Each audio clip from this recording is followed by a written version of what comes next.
Listo. Bueno, chicos, buenas noches. Bueno, como verán, mi idea hoy es presentar un poco sobre el 2014. Sí, este estudio es producto de mi poco entendimiento sobre el 2014, así que sobre qué tenía sobre el 2014, entonces decidí profundizar un poquito más. Sabemos que el 2014 es un hito súper importante en nuestra línea, sí, que representa de hecho la ley dominical, sí.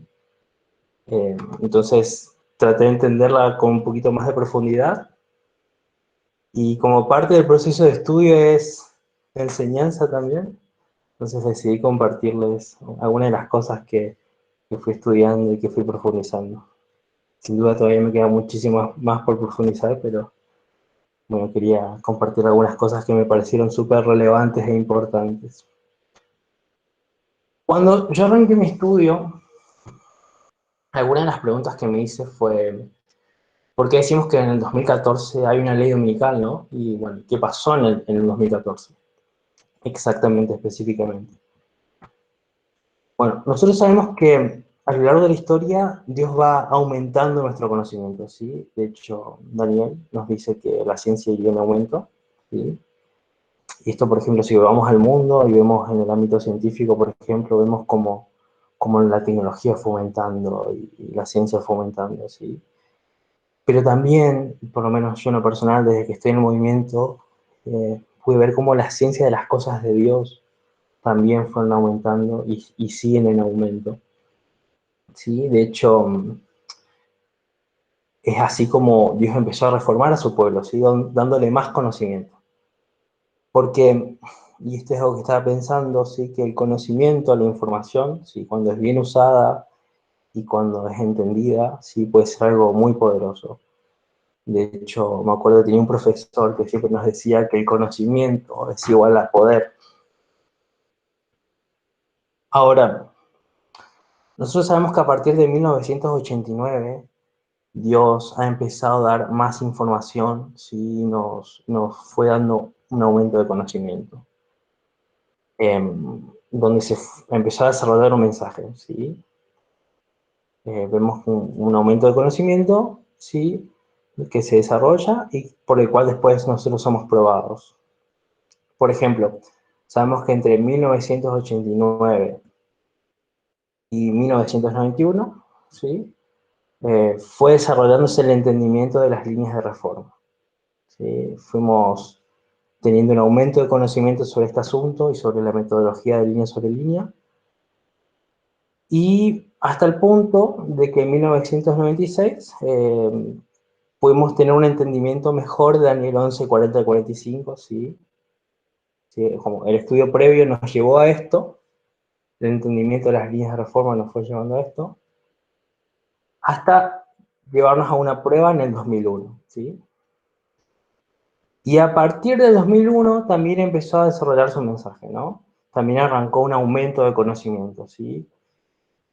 En el 2009 vemos que este aumento de conocimiento empezó a tratarse sobre los 2520. De hecho, Parminder acá hace un estudio que llamó Los 2520 revelados, donde él hace un estudio súper extensivo de los 2520, ¿sí?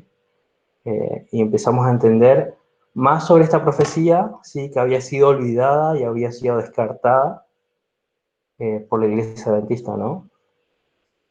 Pero bueno, así como el conocimiento avanza y sigue aumentando, llegamos al 2012, ¿sí? Donde los 2520 nos llevaron a entender otros números como símbolos.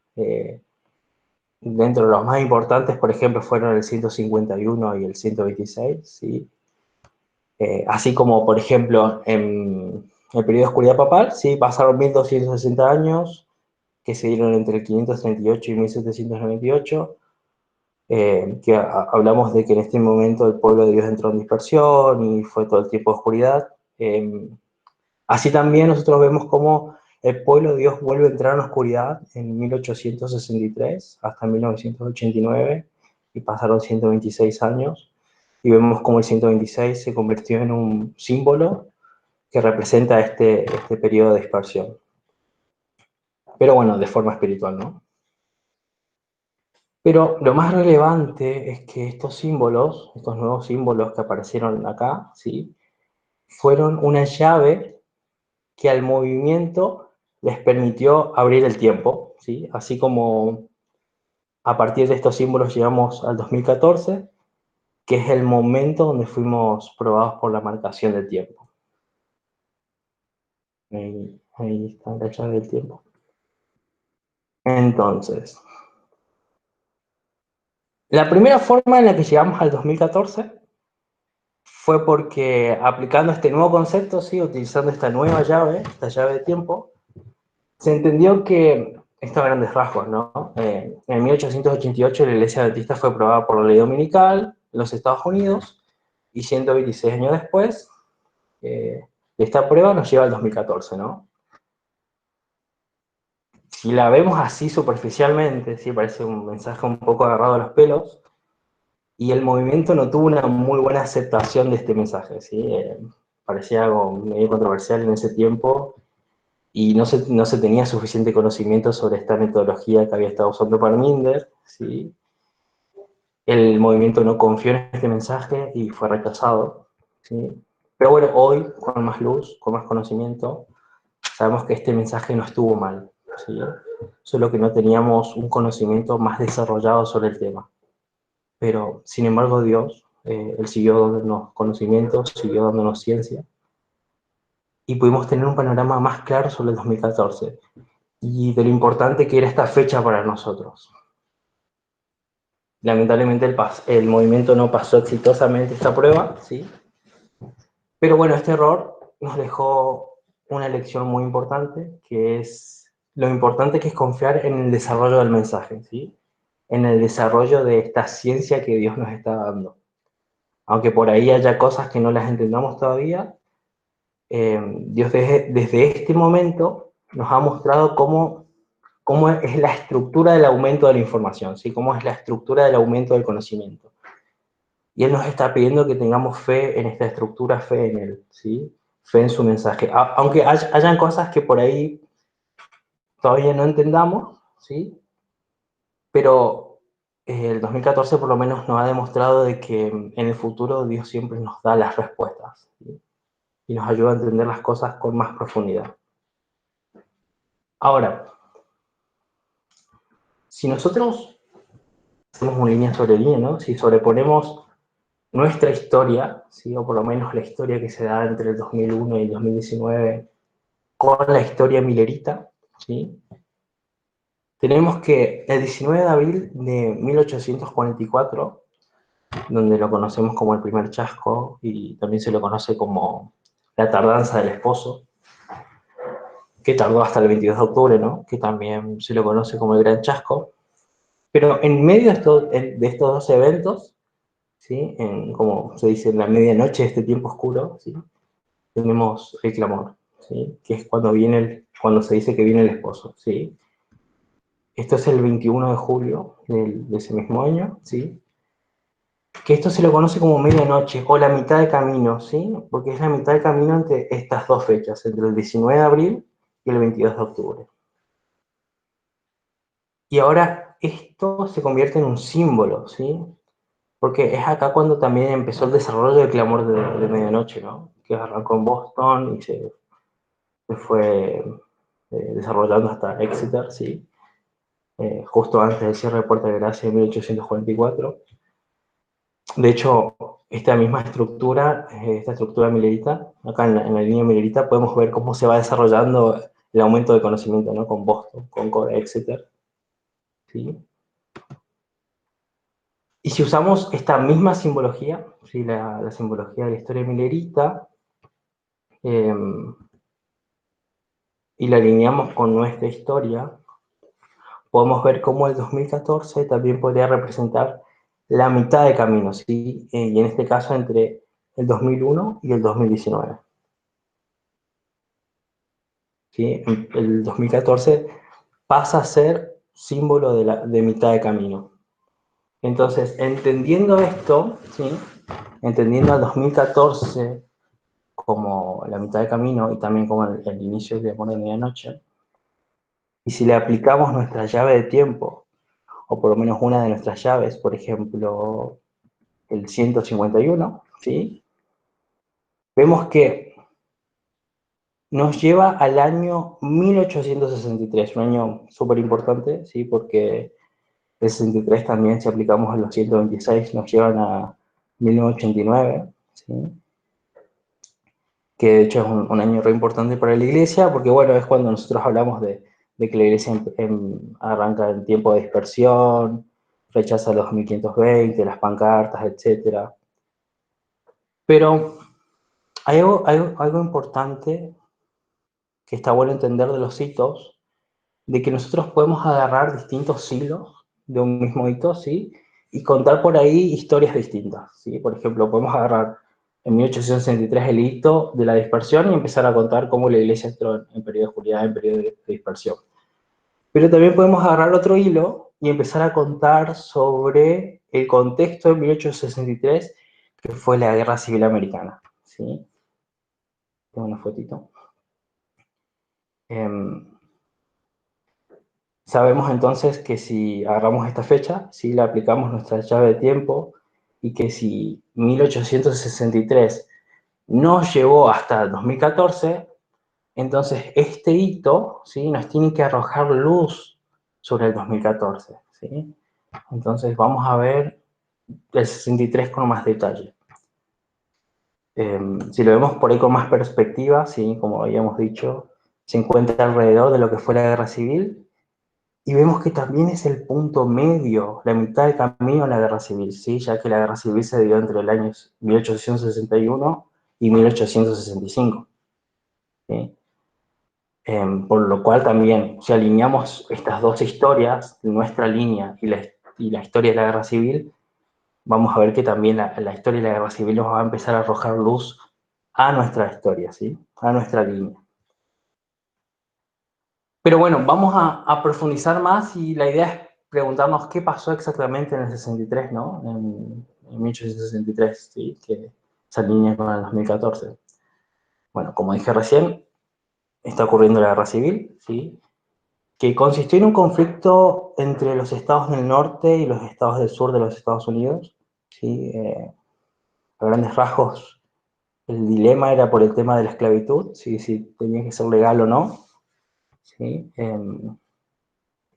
Pero en febrero del 63 ocurre un evento muy importante, ¿sí?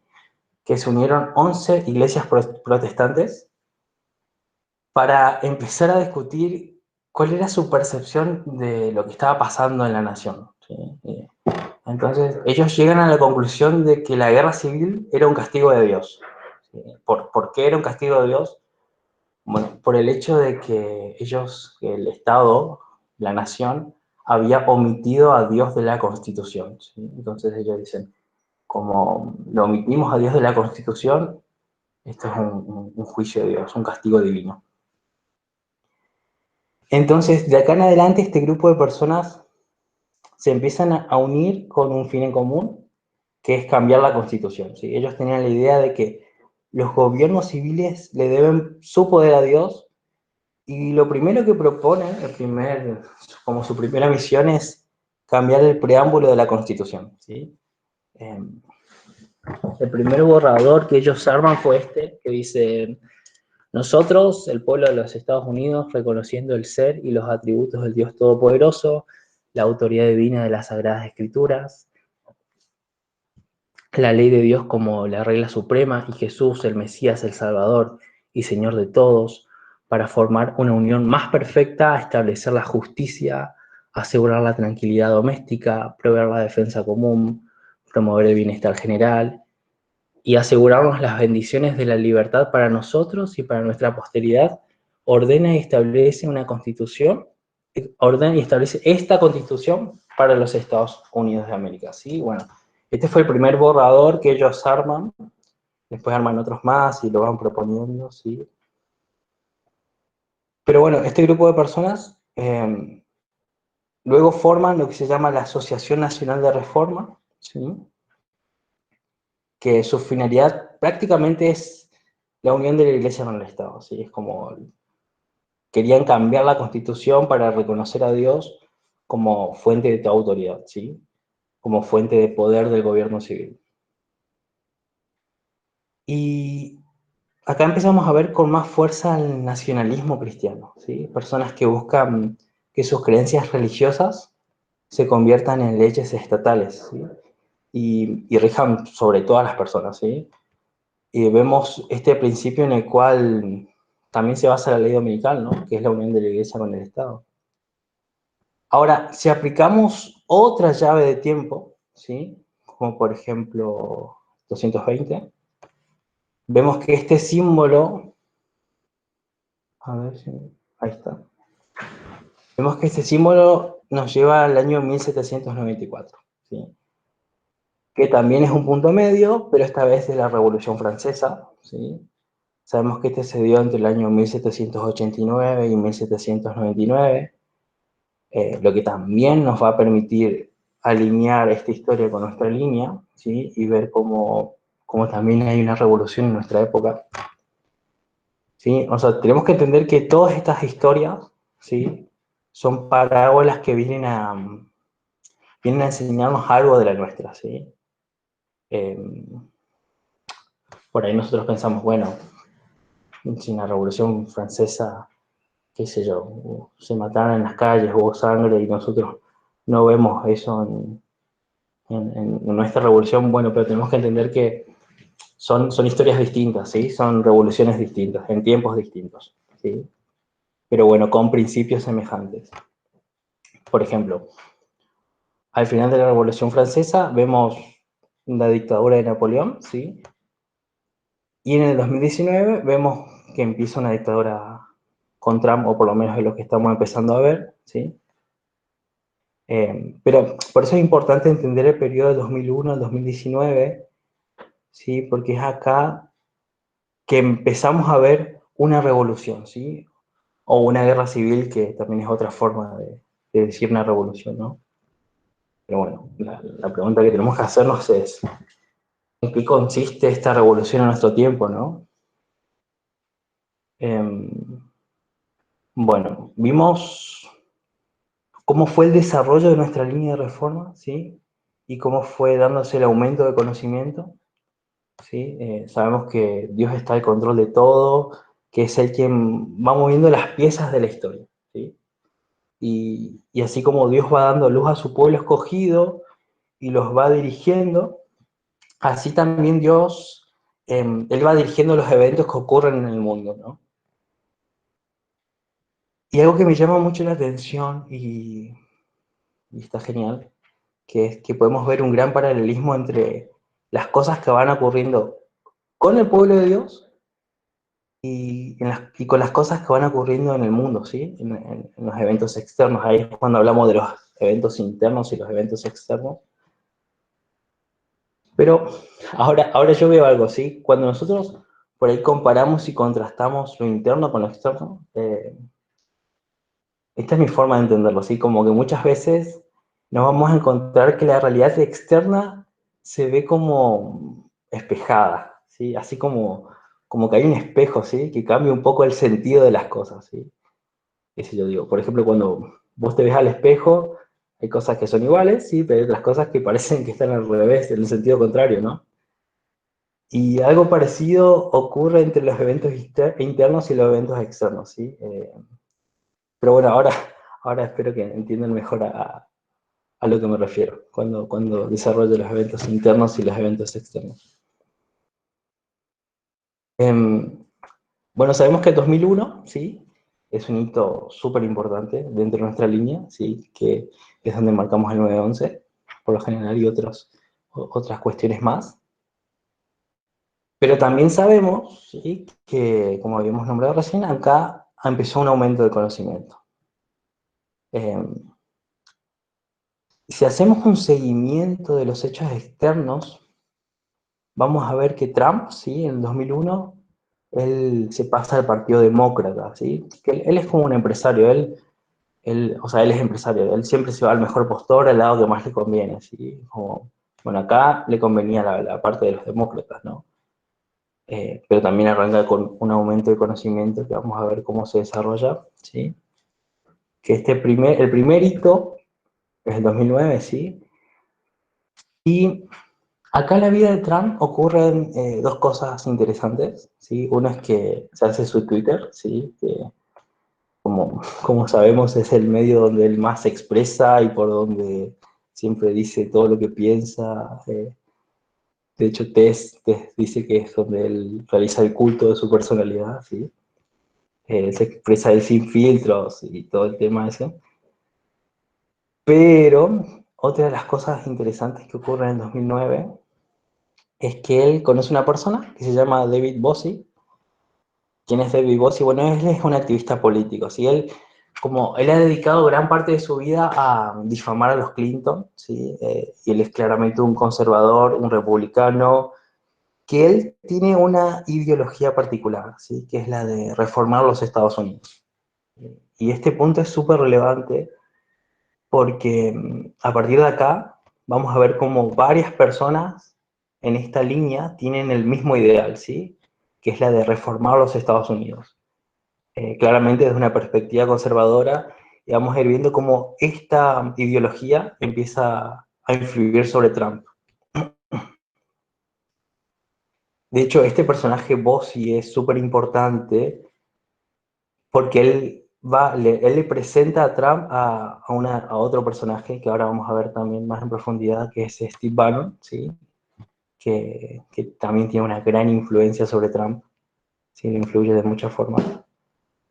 Pero bueno, ya voy a llegar un ratito a él y vamos a centrarnos un poco en él también. Pero bueno, en el 2009 quiero que nos quedemos con esto, ¿sí? Él se hace Twitter y empieza a ser influenciado por vos, ¿sí? Y toda esta filosofía conservadora de restaurar los Estados Unidos. Ahora, si nos vamos a lo interno, si a nuestra línea interna, lo que vemos es que dentro del movimiento, Parminder viaja a Arkansas y, como habíamos nombrado anteriormente, Parminder hace un estudio sobre los 2520, sí, que se llamó los 2520 revelados. Eh, Vemos que el movimiento empieza a tener como un aumento de conocimiento sobre este tema. Y ahora, por ahí ustedes se preguntan qué tiene que ver esto con lo que pasó con Trump, ¿no? Bueno, las formas en las que por lo menos yo conecto estos dos hitos es que, así como el movimiento se encuentra con el mensaje de los 2520, ¿sí?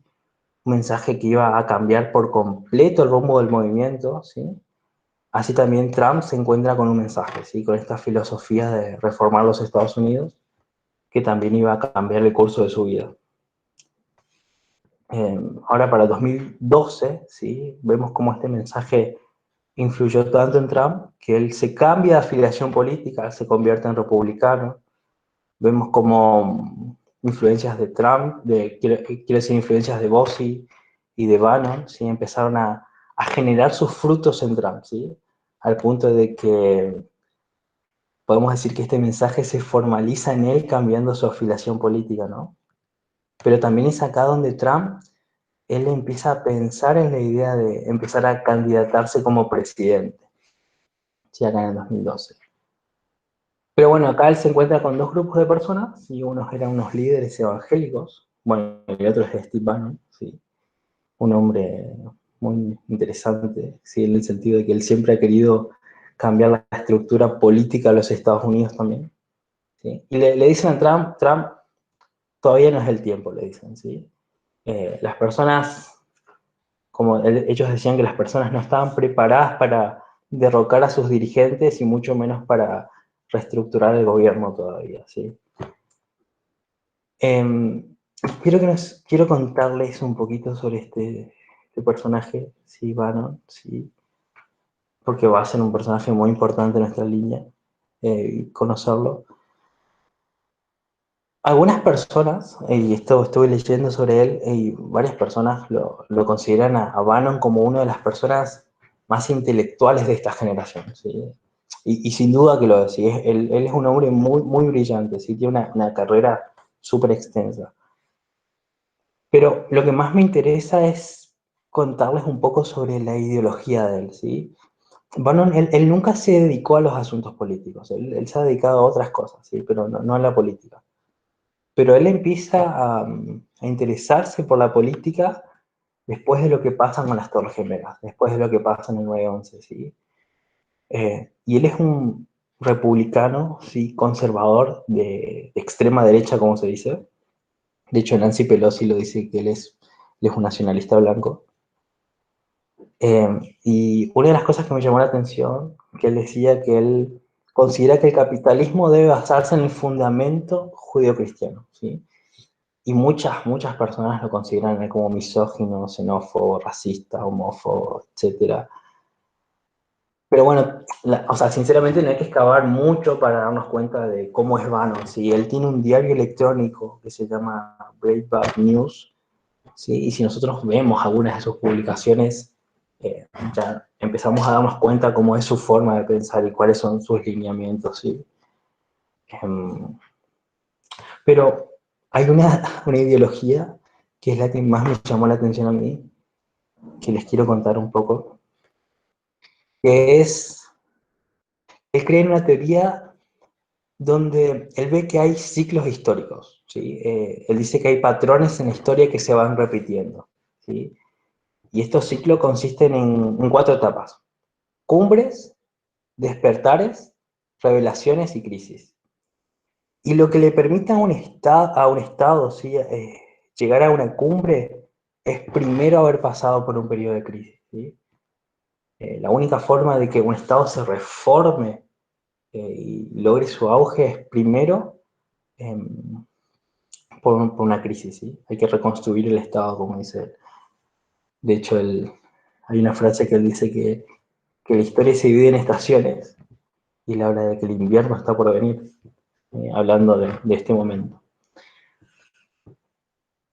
Él piensa que en el 2008, en el 2009, si entramos en este momento de crisis, ¿sí? En un periodo de revolución, pero que este periodo es muy importante porque es esto lo que va a hacer que los Estados Unidos se reformen, ¿sí? Y llegue a su cumbre. Y sin duda que él se ha propuesto hacer parte de esta crisis. Él ve este periodo de tiempo como que fue un punto de inflexión para los Estados Unidos, ¿sí? Él ve cómo los Estados Unidos empezó a colapsarse, más que nada, dice, por una generación decadente, por una generación que está dormida, dice, y que olvidaron los valores que hicieron a América grande. Eh, Algo que según él solo se puede recuperar volviendo a abrazar el nacionalismo blanco cristiano, así lo dice él. Ahora, para poder llevar a cabo esta revolución, ¿sí?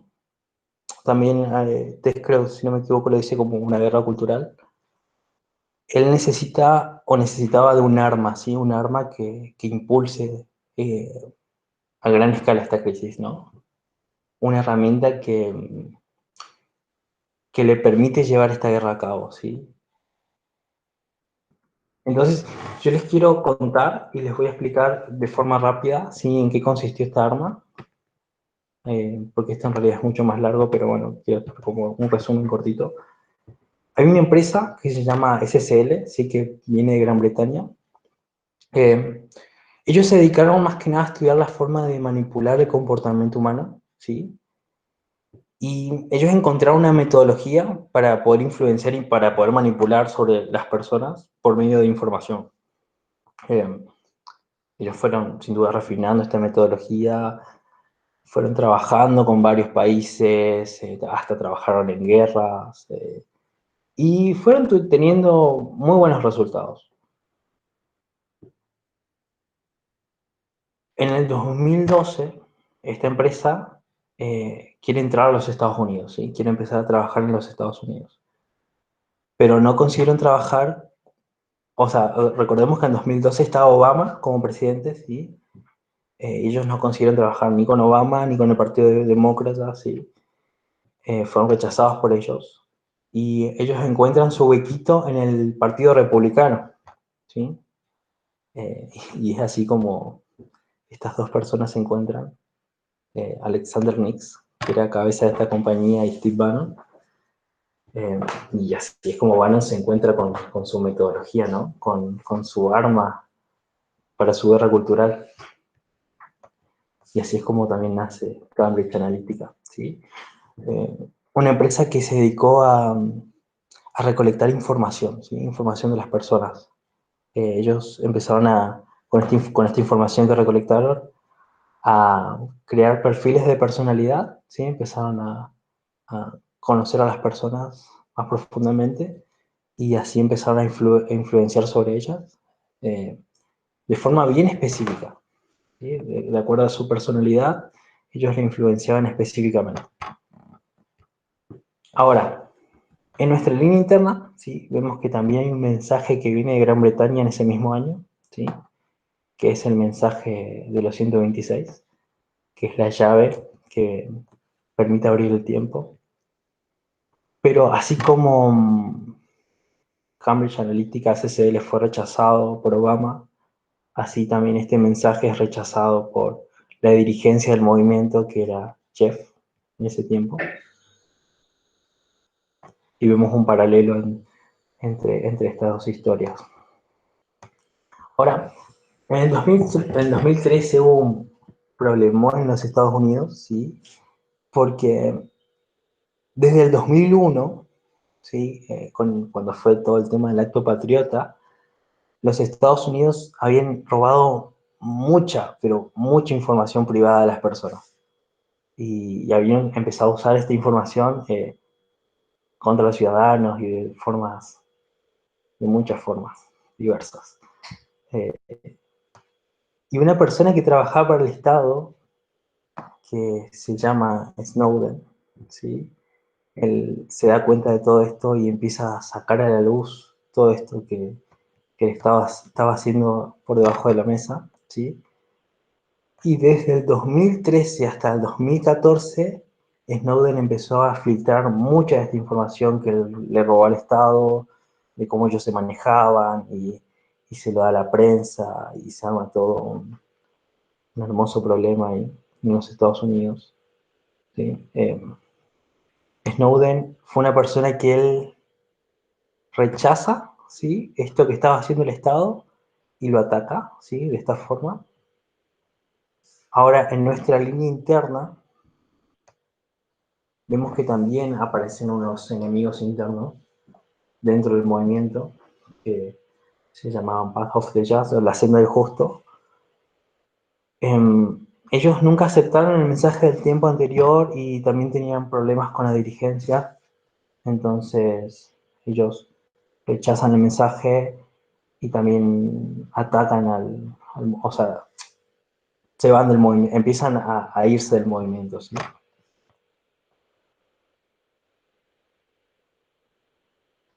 Ahora, quiero contarles un poquito más del 2013, de algunas otras cositas que pasaron, ¿sí? Que es que Bannon, ¿sí? Él le gustó mucho esto de SSL, ¿sí? Pero bueno, necesita financiación su proyecto, entonces le pide a Mercer, Robert Mercer, que es un hombre de mucho dinero, que financie este proyecto, ¿sí? Y Mercer es una persona que comparte esta idea de que también es necesario reformar los Estados Unidos, conservador, republicano, etc. Y él accede a financiar el proyecto, ¿sí? Pero con una sola condición, ¿sí? Que él iba a financiar si el dirigente de todo esto iba a ser Bannon, ¿sí? Bueno, y es como realmente empieza y nace Cambridge Analytica. En este mismo año, ¿sí? Bannon tiene una reunión con dos personas, que son Jeff Sessions y su asistente Stephen Miller, ¿sí? Ellos se empiezan a juntar y empiezan a planificar todo el tema de las elecciones del 2016, ¿sí? Y ellos plantearon que iban a hacer de la inmigración un tema central en la presidencia del 2016, ¿sí? Y así fue como llegamos al 2014, donde Cambridge terminó de desarrollar el método, ¿sí? Y a partir de acá empiezan a probarlo, ¿sí? Empiezan a preparar al público americano para las elecciones del 2016. Entonces ellos empezaron a robar información, más que nada a través de Facebook, ¿sí? A 126 millones de personas. Ellos construyen sus algoritmos y empiezan a trabajar con el público de los Estados Unidos con su finalidad de destruir la dirigencia de los Estados Unidos, reformarlo. Entonces vemos que Trump, sí, él empezó a usar frases como construir un muro, drenar el pantano, que no son frases de Trump, ¿sí? Sino que, o sea, él nunca las inventó, sino que fueron inventos de Cambridge Analytica, ¿sí? Que eran frases que tenían que ver con el tema de la inmigración, con todo este lineamiento de pensamiento que ellos tienen, ¿sí? Esto de restablecer el sistema político, atacar al racismo, etc. Y así Cambridge empezaron a manipular mensajes para atacar a las personas, ¿sí? Ellos lo que hicieron más que nada fue tratar de cambiar la percepción de la realidad de los estadounidenses, ¿sí? Trabajaron, apelaron a las emociones de las personas, ¿sí? Para poder así influenciar en su comportamiento. ¿Sí? Por ejemplo, si vos tenés una personalidad más temerosa, más ansiosa, con tendencia de catastrofismo, ¿no? ¿Sí? Esta idea de que va a pasar algo malo todo el tiempo, o va a venir alguien y va a lastimar a tu familia. Ellos a esa persona lo que iban a hacer es ponerle un anuncio en Facebook, ¿sí? Un videito donde muestran cómo vienen ladrones o personas entran a la casa de su familia, ¿sí? Y él no iba a poder hacer nada porque no iba a tener armas, porque Hillary Clinton le iba a robar todas, le iba a sacar todas sus armas, entonces no se iba a poder defender, ¿sí? Entonces ellos empezaron a manipular así emocionalmente a las personas, ¿sí? En base a su personalidad. Eh, por ejemplo, antes de que Trump se lance como candidato, ellos lo que hicieron fue poner la imagen del muro en la frontera y vieron que esa imagen generaba una fuerte respuesta emocional, ¿sí? Entonces después lo que hacía Trump era simplemente como usar esas estrategias que Cambridge ya le había dado, ¿no? Y generaba todo un revuelo emocional en las personas. ¿Sí? Y todo esto dirigido por la ideología y los pensamientos de Steve Bannon, ¿sí? Ahora, internamente en el 2014, en nuestra línea, eh, bueno, Path of the Jazz se separaron por completo, ¿sí? Fue un proceso que duró entre el 2013 y el 2014. Eh, y un mensaje nuevo les es dado al movimiento, un mensaje nuevo llega en el movimiento, ¿sí? Eh,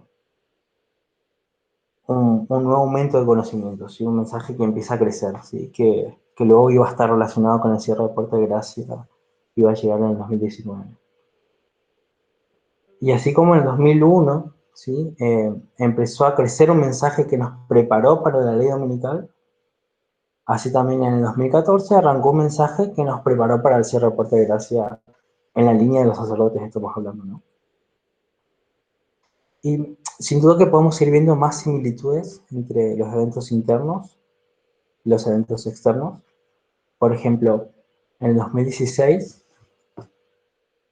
en el 2016 Trump fue elegido como presidente, ¿sí? Y en el 2016 también en nuestra línea podemos ver como Parmínder es ungido como anciano, ¿sí? Y toda esta historia, ¿sí? La historia externa, es un hilo conductor que por lo menos esto es como yo lo veo, ¿sí? Que es como, nos muestra como un grupo de personas que tienen un ideal, que buscan reformar los Estados Unidos, han empezado una revolución, ¿sí? Y lograron que Trump sea presidente, que encabece esta revolución, y es una revolución que tiene como base principios cristianos conservadores, ¿sí? Donde se puede empezar a ver la unión de la Iglesia con el Estado.